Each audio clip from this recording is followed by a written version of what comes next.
Good YouTube, you already know who it is, man. It is your boy, Jerry Fit, and we are back to react with what's new on the tube, bro. We got another banger special video for you guys, man. 5 cold cases, 2 twisted to solve, bro.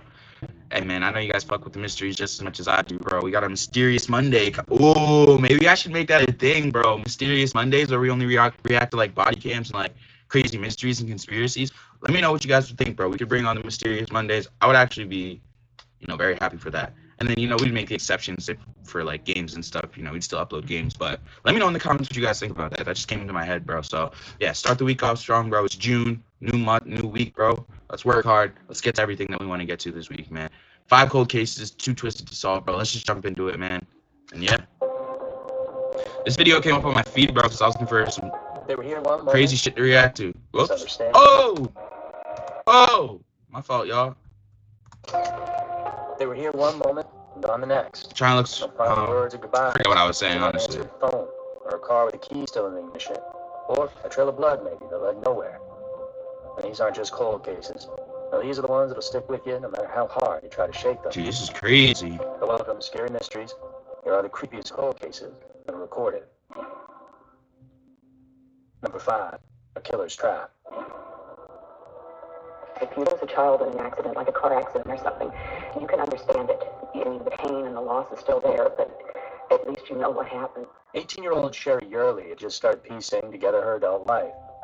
As a recent high school graduate, he moved into a Salem, Oregon apartment with a cousin, picked up a job at Domino's, and was carving out a future one pizza delivery at a time.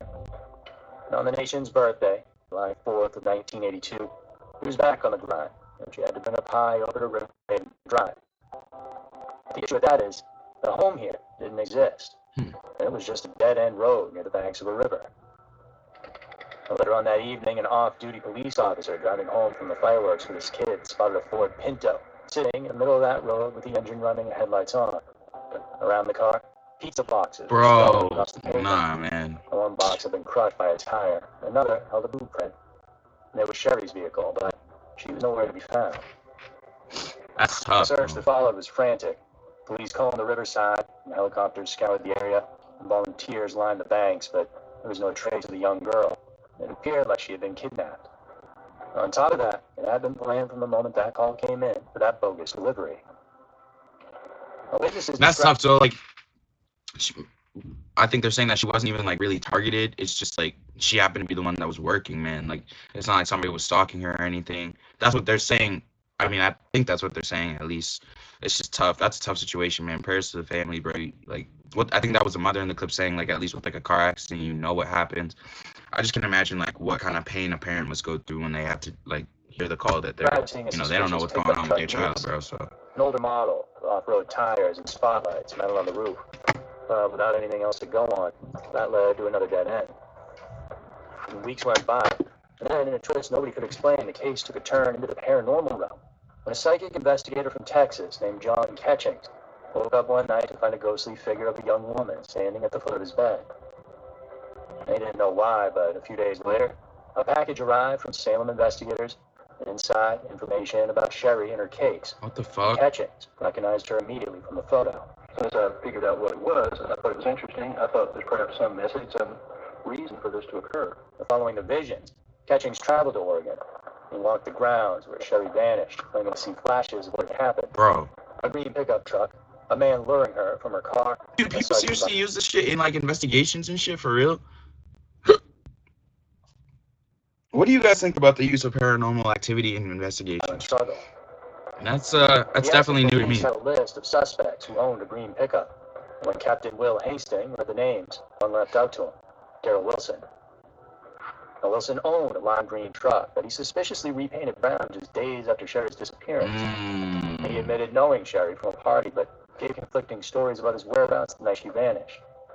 When approached with a polygraph, he refused, but curiously, he agreed to speak with a psychic.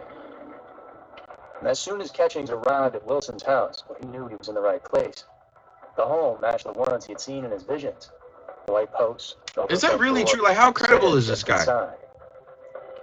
Alongside Captain Hingston, they chatted for quite a bit, and Wilson never confessed to anything, but he was certainly acting cagey. As they say, actions speak louder than words, and just hours after that meeting took place, Wilson chose to unalive himself. Why? They left no note behind, though, no sort of confession. So now, police were left with a dead suspect Trying to see, in a dead-end case. was this in New But it England? wouldn't stay like that forever. Wilson, though suspicious, didn't fit the behavioral profile for an abductor. He had no violent history, so detectives quietly reopened Sherry's file years later, wondering if they had been chasing the wrong man all along. And in 2006, a shocking break came from a very different direction. Investigators re-examining cold cases noticed alarming similarities between Sherry's disappearance and the abductions of 2 other women in Salem during the 1980s. Oh, in Salem, bro. I didn't even see that they said that. Garland. Both had been attacked late at night, and both left behind cars with engines running, and both bore signs of a violent struggle. The 80s killer was already behind bars, and his name was William Smith. Smith had been questioned early in Sherry's case, but claimed he was out of state at the time. Years later, new evidence exposed this lie, though. He had been pulled over by police in Salem hours after Sherry vanished. Wow. A cellmates of his reported that Smith had boasted about an incident involving a pizza girl. Bro. He managed to record some of his ramblings on the cassette tapes. And finally, in 2006, police confronted Smith again. They refused to talk until they dangled the offer of a prison transfer. And then the truth spilled out. Smith admitted he hadn't acted alone. His accomplice, Roger Nassif, had made the fateful call to Domino's, ordering pizzas to a fake address. Their original target had been another female delivery driver who drove an orange Volkswagen, a driver they were familiar with, but fate intervened. As she wasn't working that night, Sherry was a fill-in and sent instead. Bro, that's so tough, bro. Like, she was literally just going to get her bag, bro, work on herself, and, you know, just keep driving hard, man. And these fucking sick humans, man, just fucking... You can, like they said, they were plotting to kill somebody else, but she stepped in because she was working that night, you know what I'm saying? Like, sick humans, bro. When Sherry pulled up, Smith flagged her down. As she stepped from her car, they ambushed her, dragging her into their trunk. They took her to a secluded area near Smith's parents' home. Smith strangled her and then dumped her body into the Pudding River, the same river where he had disposed of other victims. And flooding in that area later likely washed her remains away, leaving nothing to find. And Smith knew grisly details that were never made public, like the specific pizza Sherry had been carrying, a destroyer loaded with every topping Domino's offers. That's so crazy. He also confirmed that a ransom call had been made to Domino's the next day, demanding $50,000. I wonder... Nassif had died in 2004, never facing justice. In 2007, Smith pleaded guilty to the murder of Sherry and received a life sentence. As for Darrell Wilson, the man whose guilt once seemed so certain, well, he's no longer considered a suspect, though it is possible he was involved somehow.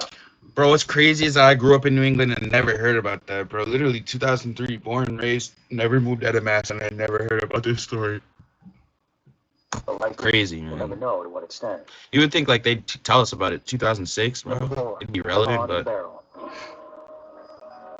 The next morning, Debbie should have been at work. Debbie did not go to work. It wasn't like Debbie at all.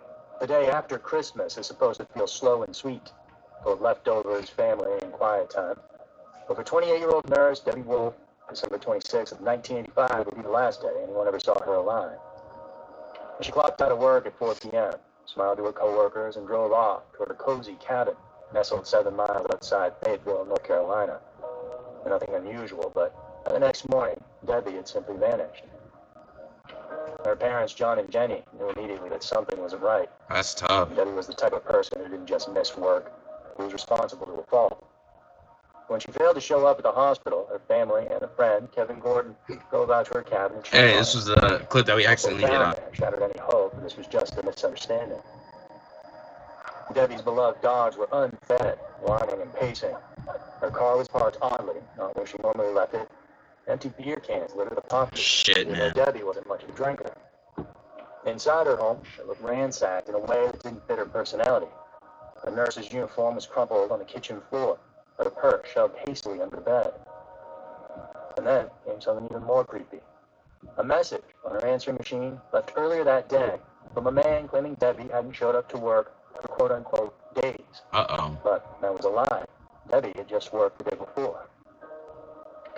When Jenny tried to report her daughter missing, authorities brushed her off, telling her she had to wait 72 hours. 72 hours? Time slipped away. It wasn't until December 31st, 5 days after she had vanished. It's a good thing they changed those kind of laws, bro. 72 hours, bro, that's more than enough time to, like, get whatever you need done. Police combed the area, but strangely, didn't bother to search the pond, just yards away from Debbie's cabin. I think those men, they had already looked in the pond. There was no use for us to look in the pond, so I don't think we did a dive of the pond or a complete search of the pond on that day. No, we did not. Her mother didn't trust the authorities Dumbasses, who weren't bro. acting with any sort of urgency, but she took matters into her own hands. On New Year's Day, Jenny brought in 2 civilian divers, Kevin Gordon and a trained search and rescue diver named Gordon Childress. Within minutes of slipping into the murky water, Gordon found something. 2 sets of footprints at the bottom of the pond, What? drag marks, and then a barrel placed on top of something. A barrel? And that something was Debbie Wolf's body. Bro. Now, the police in a town like this didn't like being one-upped by some guys outside the department.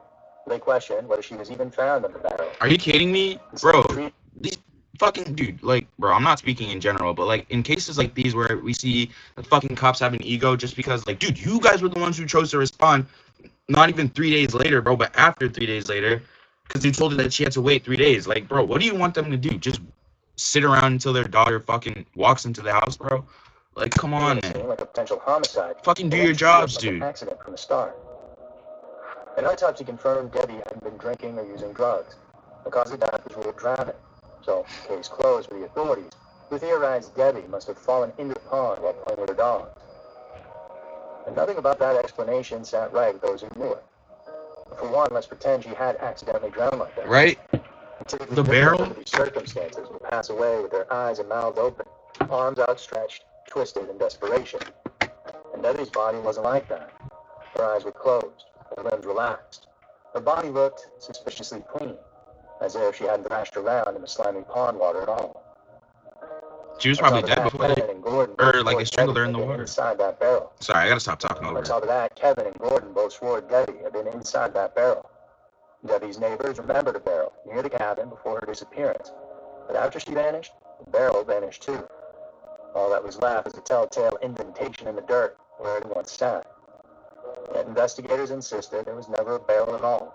What appeared to be a barrel to some of the divers could have been a field jacket, which may have ballooned out as she was laying at that angle at the bottom of the They're just pond. covering up 10 some months shit. after Debbie's death, Jenny got a closer look at the clothing and belongings found with her daughter. And those clothes she wore that day didn't belong to Debbie at all. The pants were several sizes too large. The jacket wasn't hers. The bra was 3 cups sizes too big. The shoes were 3 sizes too large. And they said they found their nursing clothes on the kitchen floor. Pieces of evidence, Jenny and her family came to a grim conclusion. Debbie had been held against her will and then killed. As for who might have done it, Jenny had 2 suspects in mind. Both were hospital volunteers who had made Debbie uncomfortable in the weeks leading up to her death. One was a man with a long history of psychiatric issues, but aggressively pursued Debbie, even threatening to come to her home after obtaining her phone number. That's nuts, dude. Police questioned him, but he refused a polygraph and skipped town shortly after. And the second was another volunteer who tried to start a romantic relationship with Debbie. She turned him down. If y'all hear that in the back, bro, that's the cleaners. I'm sorry. Answering machine message that day. But again, police found no concrete evidence linking him to the crime. And so, officially, to this day, Debbie Wolf's death remains ruled as an accident. Bro, that's nuts, dude. The family doesn't get any closure because the cops had an ego. Misty Topsy. Last thing I said to her when I dropped her off, I said, Missy, I love you. She said, I love you more. I said, if you screw up, I said, you won't do this and anything like this again. She said, I know. September 17th, 1992. 14-year-old Misty Topsy Bro, that's was at fucked. the Ohio Fairgrounds at Tacoma, Washington that day with her close friend, Trina Beverly. Rides got ridden, food was eaten, and Misty planned on catching the 8:40 p.m. bus home to Spanaway. When she missed it, did what any teenager might do, she improvised. First called her mom to check in, mentioning that she might catch her ride with an older dude she knew. Bro, An what? 18-year-old named Reuben Schmidt. But Misty's mother didn't like the sound of that one bit and told her daughter to find another way. Yeah. It was a decision that would hang over everything that came next. I told her I didn't want her to ride with him. Call Grandma or somebody else. And call me back and let me know how she feels. That's tough, bro. Without a ride, Misty decided she'd walk the 8 miles home. The last confirmed sighting of it was around 10 p.m. Bro. Heading towards the westbound on-ramp of Highway 512. She never made it home. She just looked so like distressed. You know, like she was in trouble. She looked like she was Bro, hurting. 8 miles Her home? mother knew something was wrong and reported her missing, but the investigation didn't start in earnest for months. That's like kind of crazy that she's still out there advocating for her. Even though, you know, she's been gone for a while, it's kind of crazy that she's still out there advocating for her, bro. That's tough, and prayers to the families. Spoken to Misty after she vanished. One girl even said Misty called her 2 days later saying she was okay. And based on these shaky claims, authorities closed Misty's case. And outrageously, even listed her as found. What? The reality, though, is that this girl was still missing. Whatever precious time they had to find her alive was slipping away. Reuben Schmidt, the last person Misty tried to call for help. How are they gonna label her Her found? ride request because he didn't have enough gas. His own roommate contradicted him, saying Reuben left right after that call ended. Where exactly he went that night, nobody knows for sure. Meanwhile, Misty's friend Trina, as it turned out, left the fairgrounds with her 23-year-old boyfriend, What? Rainer, a man who years earlier had been accused of abducting and assaulting an 11-year-old girl at knife point. Bro, and this is your boyfriend? You're 14? His name was on record. And Trina later admitted that Misty didn't want anything to do with Michael. She didn't trust him at all, and so Misty chose to stay behind and take the bus, which she missed. Rainer became a suspect for a time, but after passing a polygraph test, police ruled him out, and the attention turned back to Reuben. When pressed, he told investigators he couldn't remember what happened after Misty's phone call. He claimed he experienced blackouts and woke up the next morning at his grandmother's house, some 30 miles away. Bro was hammered as At point fuck. blank, if he could have harmed Misty during one of those blackouts, Reuben simply said, "I don't know." His first polygraph was inconclusive, the second one passed, but Reuben was swilled. Multiple people came forward saying Reuben had made comments after Misty's disappearance, That's crazy. bragging that he knew where her body was buried, Nah, bro. specifically on his grandmother's farm, just a few miles from where Misty's jeans and underwear. They found her eventually clothes. found a year Bro, nah, dude. They gotta arrest that, bro. That bro. Dude, that is not my bro. They gotta arrest that dude, bro. What the fuck? Why is her clothes on her grandma's, on his grandma's properties at 30 miles away from where the crime scene is, dude? And you conveniently happen to wake up there next morning after a blackout? Fuck out of here with that. covered in dirt and mud, but no DNA to help close the case. Meanwhile, a local man named Corey Barber inserted himself into this story because he had a theory that Misty's disappearance wasn't random. And it was part of a serial pattern tied to two other unsolved murders, Kimberly DeLange in 1988 and Anna Chapetnoy in 1990. Both girls were teens, both were abducted and killed, and their bodies were found within 100 feet of one another. What? And Misty? Well, she vanished 2 years and 1 month after Anna, just as Anna had vanished 2 years and 1 month after Kimberly. Damn. You guys think it's a pattern? Assistant that helped direct police to the general area where Misty's clothes were ultimately found. But today, Misty Copsy's case remains unsolved. Still no body? We got the top two now. Do you recognize this face? The young man depicted here died in an automobile accident in Virginia on June 26, 1995. His first name may be Jason, but beyond that, authorities have no idea who he is or where he came from. On June 26, 1995, on U.S. Route 58 in Emporia, Virginia, a Volkswagen Vanagon veered off the road and slammed into two trees. A tragic accident. Inside were 21-year-old Michael Hager, the driver. With a haircut, man. That's a fresh cut. Neither had been wearing seatbelts, and both were killed instantly. Investigators couldn't find any signs of alcohol or drugs, and there was no evidence of reckless driving or mechanical failure. The working theory is that Hager had simply fallen asleep behind the wheel. Damn. While the driver's identity was quickly confirmed, the passenger, it was a complete mystery. No ID or license, no trace. There's a red tie-dye Grateful Dead shirt, Levi's, and black Fila sneakers. That's why they call him the Grateful A Doe? folded note was found nearby addressed vaguely to someone named Jason. It read, "Jason, sorry, we had to go. See you around. Call me," followed by a 7-digit phone number. Caroline T. and Caroline O. Bye. The phone number had no area code. The Carolines were never identified, and no one came forward looking for any missing person named Jason. That's crazy, bro. The Damn. mystery man then would get the nickname Grateful Doe. He had long curly hair, dyed a reddish tone, and a star tattoo on his arm that looked like it had been done in someone's kitchen. And his teeth were in good shape. The dental I wonder work if maybe, was you know, maybe he was... He looked really like any number of kids who followed the Grateful Dead. Actually, I don't know. How old was he, did they say? Rufus, young. The weird part I was is... gonna say maybe he's an immigrant, but... A forensic artist put together a reconstruction of what he would have looked like. The flyers were circulated, investigators checked his fingerprints against national databases, but still, for 2 decades, Grateful Doe remained a ghost. However, the internet has its ways to do some pretty crazy things. In 2012, amateur sleuths on Reddit and Facebook began obsessing over the case.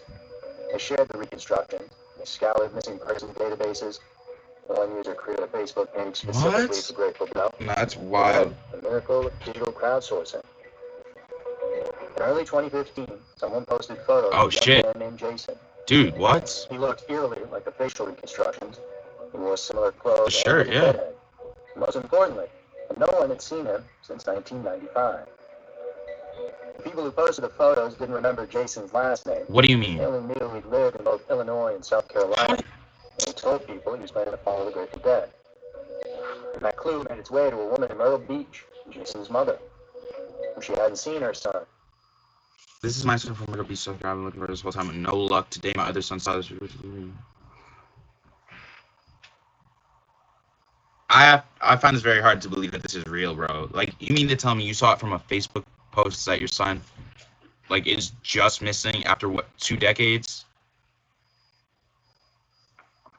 Just call me or come home. That's very fishy to me. I don't know. We're gonna hear what the rest of they have to say. It's the summer of 95.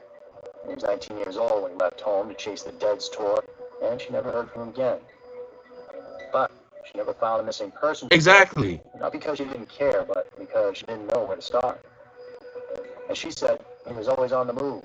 I didn't know where to report it. It could have been anywhere. But she had tried. Lieutenant Joey Crosby of the Myrtle Beach Police confirmed it. Jason's mom attempted to report him missing back in the day, but without knowing where he disappeared, no jurisdiction would take the case. I mean, I guess. In 2015, DNA was collected from Jason's mother. The first tests were inconclusive, so they tried again. On December 9th, the results were in. Grateful Doe was Jason Patrick Callahan. Wow. 19 years old, blonde hair, brown eyes. That's tough, man. April 18th, 1966. Dude, that's crazy, bro. Wow. So, I mean, I'm sorry for you saying otherwise or thinking otherwise. That's crazy that a fucking accident can happen like that. 2 decades where you don't go without contact from him and you don't say anything. That's just like crazy to me. A young man who wanted to experience the world, live freely, and follow the music. And somewhere between Fairfax and Gloucester, Virginia, he caught a ride with Michael Hager. He died 2 days after the last concert, carrying 2 ticket stubs and a note that led him goodbye. It took the persistence of strangers, random internet users, and people who never knew him to give Jason his name back. He never made it to another show, but now at least he's not just another John Doe. I was about to say, like, it's crazy that all these people did all this work for free just to find out who he is, man. And you got the cops that didn't even do anything, bro. Vanished in the Elkhorns. I still look for her. I always will. Every time I'm at an airport, every time I'm at a resort, sure, I look like I'm having a good time, but I'm looking for my child. That sucks, There's bro. a particular kind of nightmare every parent harbors deep inside. The one where your child is right there, laughing and playing, and then, in the blink of an eye, they're gone. On June 25th of 1983, that nightmare became real for the Marshall family. The 4-year-old Nylene had been enjoying an afternoon picnic with her family at a campground tucked deep within Montana's Helena National Forest. It was supposed to be a simple day of enjoying the great outdoors. At around 4 p.m., Nylene wandered just a few steps ahead with a group of other children near the Beaver Dams of Muffin Creek. But when the kids turned around, Nylene had vanished without a sound. A large-scale search operation kicked off immediately. The police combed through dense woods. FBI agents and members of the Marshall's church checked every trail, every hollow, even abandoned mine shafts swallowed by mountains. And despite the frantic search, there was no trace whatsoever. That's fucked up, bro. Witnesses recalled seeing a man in a jogging suit lingering nearby that day. And some even said Nylene had been spotted speaking to him. Whether this man was a harmless passerby or someone with bad intentions remained one of the case's many unanswered questions. For 2 long years, silence was all the Marshalls had, until suddenly, a creepy phone call came out of nowhere. In late November of '85, an anonymous call was placed to the National Missing and Unidentified Persons System. The man on the line claimed he was the one who abducted Nylene. He didn't give any additional info. It was more of a way for him to just let the world know that she was okay. Now, normally this would be chalked up as being perhaps a prank phone call, except that a couple months later a letter arrived as well. In typewritten detail, the man claimed he had picked up a girl named Kay, crying by the roadside in the Elkhorn Mountain. He described taking her home, and teaching her himself and raising her like his own, all while traveling with her across the United States. This is fucking insane, dude. He spoke of her favorite foods, her hygiene habits, the way her teeth were coming in, details that had never been released publicly.